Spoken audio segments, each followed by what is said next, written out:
1850 সালে অবিভক্ত বাংলার এক প্রত্যন্ত গ্রামে ত্রিলোকি তারিণী দেবীর জন্ম।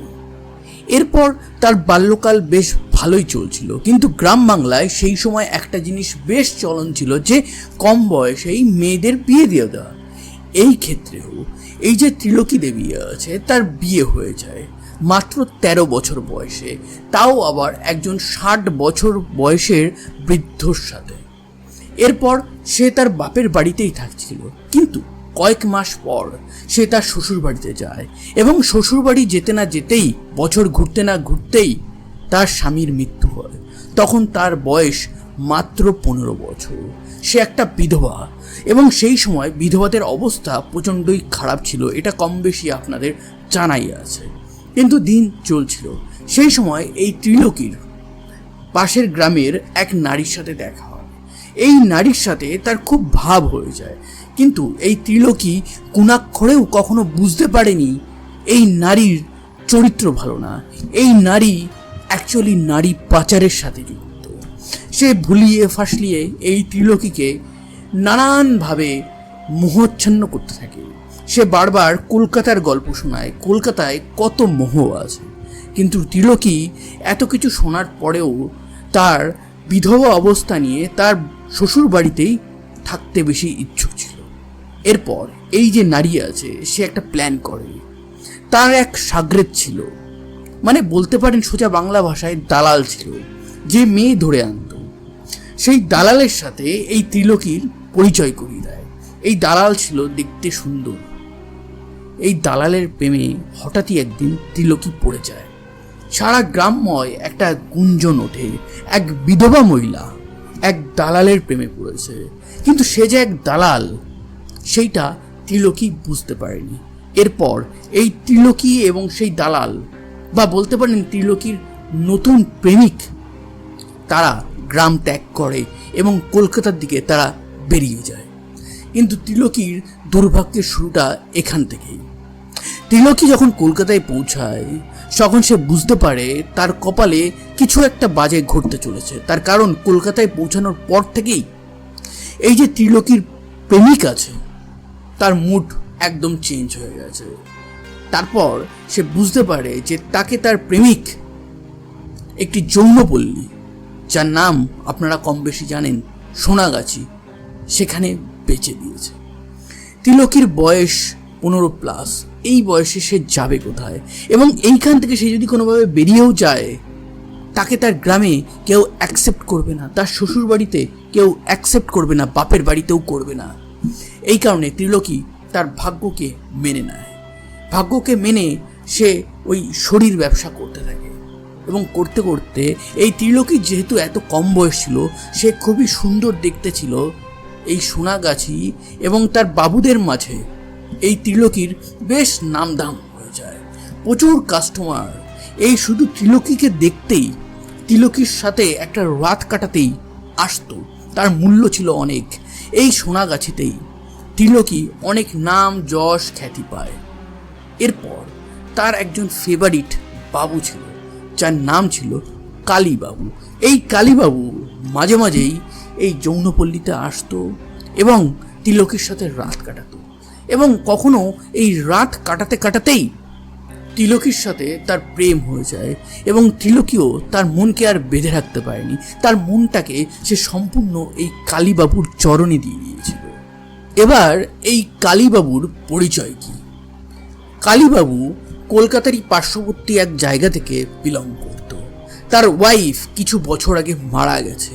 তার একটা ছেলে আছে যার নাম আছে হরি। এই ত্রিলোকি এবং কালীবাবু যৌনপল্লীতে একই বিছানাতে শুয়ে তারা ভাবতে থাকে যে তাদের নেক্সট লাইফটা কি হবে। ত্রিলোকি চায় সংসার করতে, কালীবাবুও চায় সংসার করতে, তাদের মধ্যে কোনো ভেদাভেদ নেই। তো তারা একদিন এক শুভ দিনে ডিসাইড করে এই সোনাগাছি থেকে ত্রিলোকিকে সে বার করে নিয়ে আসবে, এবং সেইভাবেই সে বার করে নিয়ে আসে এবং তারা সংসার শুরু করে। এখানে থাকছে ত্রিলোকি, তার পরম পূজনীয় স্বামী বলতে পারেন, প্রেমিক বলতে পারেন কালীবাবু, এবং তার সন্তান হরি।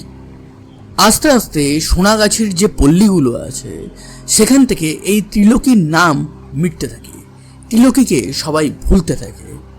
আর এইদিকে ত্রিলোকি এবং কালীবাবুর যে সংসার, সেই সংসারে অর্থের জন্য চিড় ধরছে।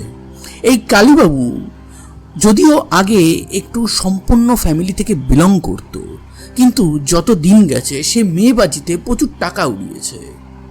ত্রিলোকিও যে টাকাগুলো ইনকাম করেছিল সেগুলো বসে খেতে খেতে টাকাগুলো যেন ভ্যানিশ হয়ে যাচ্ছে।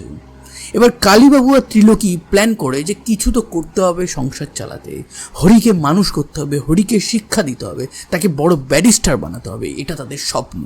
এবং এই স্বপ্নের পথে একটা মাত্র কাটা, সেটা হচ্ছে টাকা।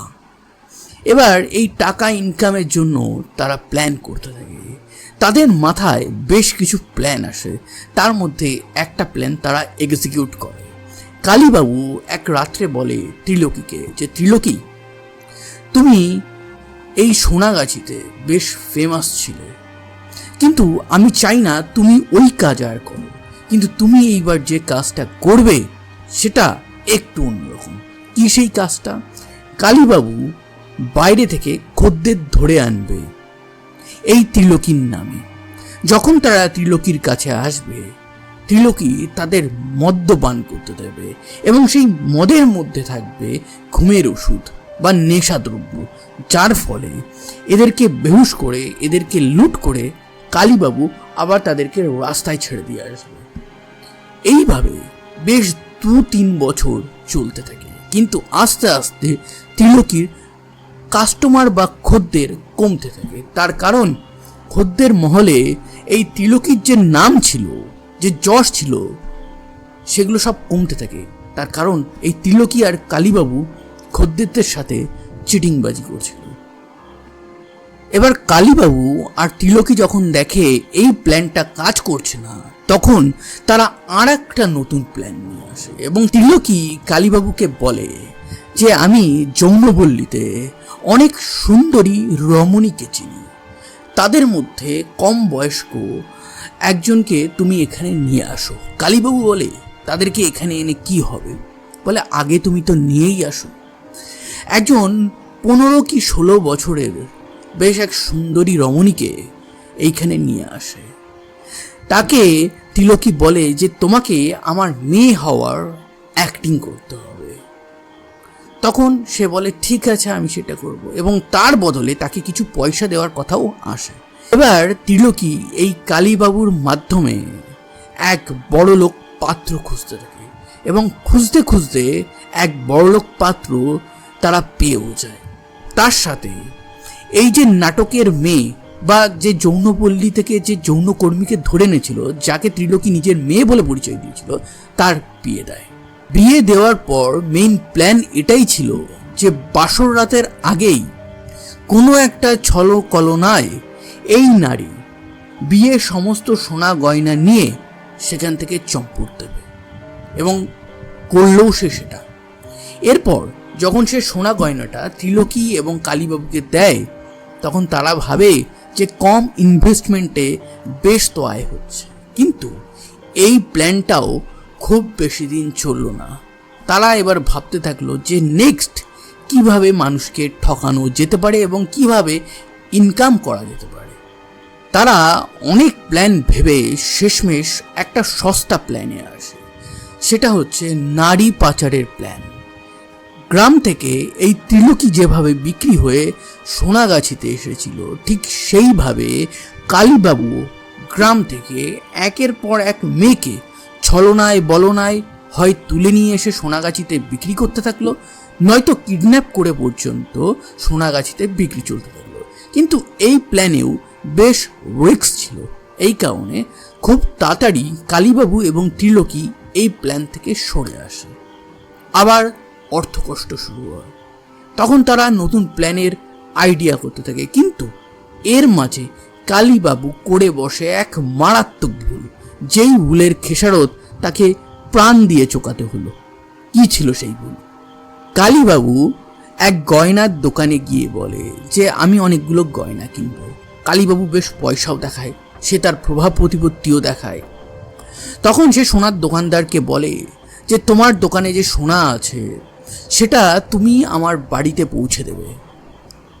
তোমার কর্মচারী যখন সোনাটা নিয়ে যাবে আমি তার হাতেই ইনস্ট্যান্ট টাকাটা দিয়ে দেব। সোনার দোকান মালিক সৎভাবে সেটা বিশ্বাস করে নেয় এবং বাড়ির অ্যাড্রেস লিখে তার এক কর্মচারীকে সোনা নিয়ে তার বাড়িতেও পাঠিয়ে দেয়। কালীবাবু সেই সোনাটাকে রিসিভ করে এবং তারপর তার কর্মচারী যখন বলছে যে বাবু এবার টাকাটা দিন, টাকাটা তো দেয়নি, উল্টে তাকে ওখানেই মেরে ফেলে এবং মেরে ফেলে তাদের বাড়ির যে মেঝে আছে সেই মেঝের তলায় পুঁতে রাখে। এবার এই খবরটা শেষমেশ পুলিশের কাছে যায়। পুলিশ তদন্ত করে। পুলিশের তদন্তেই প্রাথমিকভাবে সন্দেহ হয় ত্রিলোকি দেবী এবং তার সাথে সাথে কালীবাবু। কালীবাবু দোষী প্রমাণিত হয় এবং ত্রিলোকিকে প্রমাণের অভাবে ছেড়ে দেওয়া হয়। কালীবাবুর শেষমেশ ফাঁসি হয়। ত্রিলোকি একদম একা হয়ে যায়। তার এই পৃথিবীতে কালীবাবুর ছেলে হরি ছাড়া আর কেউ ছিল না। সে বাড়ি ঘর জমি জমা সমস্ত কিছু বেচে শহরেরই এক বস্তিতে গিয়ে ওঠে। কিন্তু এইখানেও এই ত্রিলোকির সেই আগের প্রবলেমটাও পিছু ছাড়ল না। সেটা কিসের প্রবলেম? অর্থকষ্টের প্রবলেম। আর ত্রিলোকি ভাবতে থাকে যে নতুন কি প্ল্যান করা যেতে পারে।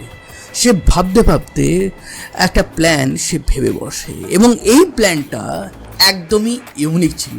আগের প্ল্যানের সাথে কোনো রকমভাবে কোনো কিছুতেই মিল নেই। এই ত্রিলোকি যেহেতু দীর্ঘদিন যৌনপল্লীতে কাজ করেছে, সে জানে যে এই যৌনপল্লীতে যৌনকর্মীদের একটা প্রবলেম আছে। এরা যতদিন ইয়ং থাকে এদের প্রচণ্ড ডিমান্ড থাকে, খদ্দের প্রচুর আসে, কিন্তু এদের বয়স যেই 30-এর কোটা পার হয়ে যায় কোনো বাবু কোনো খদ্দের এদের চেয়েও দেখে না। এই মেয়েগুলো তখন ইনসিকিউরিটিতে ভোগে এবং এই ইনসিকিউরিটিটাই ত্রিলোকি দেবী কাজে লাগায়। সে সোনাগাছিতে যায়। তার যে পুরনো যৌনকর্মী বান্ধবীরা ছিল তাদের বয়স বেশিরভাগেরই 30 পার হয়েছে। তারা আস্তে আস্তে ইনসিকিউরিটিতে ভুগছে, তাদের খদ্দের কমছে। তাদেরকে বলে যে তোরা নিজেদের যৌবন ফিরে পেতে চাস, যদি চাস আমার কাছে একটা টোটকা আছে। তোরা কি টাকা পয়সা এই লাইফ থেকে বেরোতে চাস? তোরা কি একটা সম্পূর্ণ লাইফ পেতে চাস? সবাই তো এই জিনিসটা চাইবে, তাও আবার এই অন্ধকার গলিগুলোর মেয়ে, তারা তো 100% চাইবে। এবং সেই লোভে পা দিয়ে অনেকগুলো মেয়ে এতে রাজি হয়ে যায়। কিন্তু ত্রিলোকি বেশ চালাক ছিল।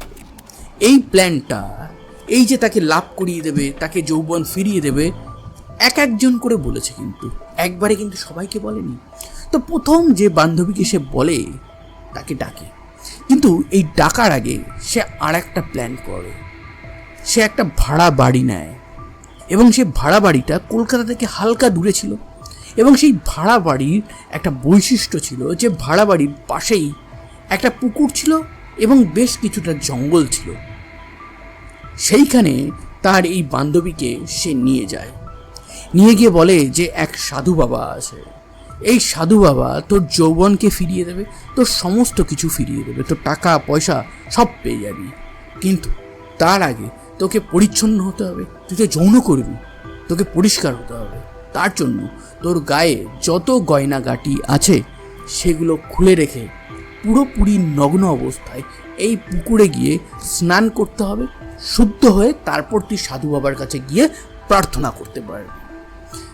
যেই না সেই নারী তার সোনা গয়না রেখে জামা কাপড় খুলে সেই পুকুরে নেমেছে, যেই না একটা ডুব মারছে, সঙ্গে সঙ্গে সেই নারী বুঝতে পারছে পিছন থেকে তার লম্বা চুল কেউ যেন টেনে ধরে আরো জলের মধ্যে ডুবিয়ে দিল। সে বারবার ছটপট করছে। সে বলছে ত্রিলোকি আমাকে ছাড়, আমার কাছ থেকে সব কিছু নিয়ে নেয়, কিন্তু আমার প্রাণটা বাঁচিয়ে দে। কিন্তু ত্রিলোকির সেই সময় কোনো জ্ঞান নেই, তার লোভে শরীর মন সমস্ত কিছু চলছে। সে সেই মুহূর্তে একটা জলজ্যান্ত প্রাণকে ওই পুকুরে ডুবিয়ে মেরে দেয়।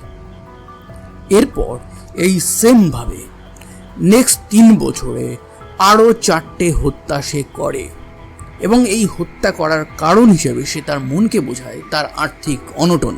এরপর 6 নাম্বার শিকার তার কাছে আসে। সেই বান্ধবীকে যখন নিয়ে আসে সেই সেমভাবে সেম ডায়লগ সেম জিনিসে এই জিনিসটা সে করতে চায়। কিন্তু সেই দিন তার ভাগ্যটা খারাপ ছিল। সামহাউ কোনো কারণে সেই পুকুরের পাশে একটা লোক সেই দিন ছিল। সে ত্রিলোকিকে এই কর্মকাণ্ড ঘটাতে রীতিমতন দেখে ফেলে এবং সেই মেয়েটাকে বাঁচিয়ে দেয় এবং এরপর সে পুলিশকে খবর দেয়। পুলিশ এসে এই ত্রিলোকিকে অ্যারেস্ট করে নিয়ে যায়। কিন্তু ত্রিলোকিও সেই রকম এক জাতের মহিলা ছিল, সহজে ছেড়ে দেওয়ার কিন্তু সে পাত্র ছিল না। যখন তাকে অ্যারেস্ট করা হয় তখন সে এক পুলিশ অফিসারের সাথে বেশ ভাব জমিয়ে ফেলে। তাকে কিছু এক্সট্রা টাকা বা এক্সট্রা কিছু সার্ভিসের বদলে এত বড় একটা ক্রাইম থেকে সে কোনো সাজা ছাড়াই বিন্দাস বেরিয়ে চলে আসে। এবং এই জিনিসটা যে 6 নম্বর শিকার মহিলা ছিল, যে কোনো ক্রমে এই ত্রিলোকির হাত থেকে বেঁচে গেছিল, সে শেষমেশ কলকাতা পুলিশের ফেমাস এক পুলিশ অফিসার যার নাম হচ্ছে প্রিয়নাথ ব্যানার্জি তার কাছে পৌঁছায় এবং তাকে গিয়ে এই ত্রিলোকির ব্যাপারে সমস্ত কিছু বলে।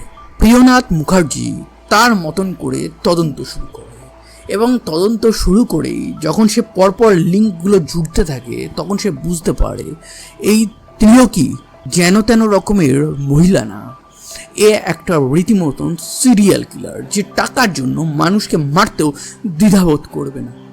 সে এই যে ত্রিলোকি আছে তাকে অ্যারেস্ট করে, কিন্তু এইবারও সে এক অদ্ভুত জাদুতে বেঁচে যায় এবং সেই জাদুটা হচ্ছে বলতে পারেন ব্ল্যাকমেলিং।